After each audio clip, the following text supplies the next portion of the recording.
ఉన్నాడు మాజీ మంత్రి. నిన్న ఒక దగ్గర ఒక ధర్నా చేస్తూ ఫ్లెక్సీలు పెట్టుకొని ప్లే కార్డులు పెట్టుకొని రప్ప రప్ప రప్పట. ఏంటి రప్ప రప్ప రప్ప? దేనికి రప్ప రప్ప రప్ప? ఏం చేయాలనుకుంటున్నావు? ఈ రాష్ట్రాన్ని ప్రశాంతంగా శాంతి భద్రతతో ఉన్న ఈ తెలంగాణ రాష్ట్రాన్ని ఫ్యాక్షన్ రాష్ట్రంగా తయారు చేయాలనుకుంటున్నావా? ఏంది నీ అసలు ఉద్దేశం?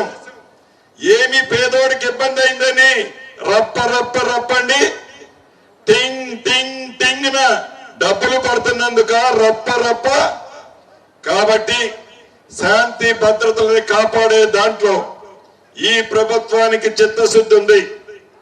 ఎవరైనా శాంతి భద్రతలను విఘాతం కలిగిస్తే ప్రజలే వాళ్ళకి బుద్ధి చెప్తారు. గతంలో చెప్పారు, మళ్ళీ చెప్తారు. అంతేకాదు, ఇందాక మా ఇల్లన్న చెప్పినట్లు ఆనాడు మా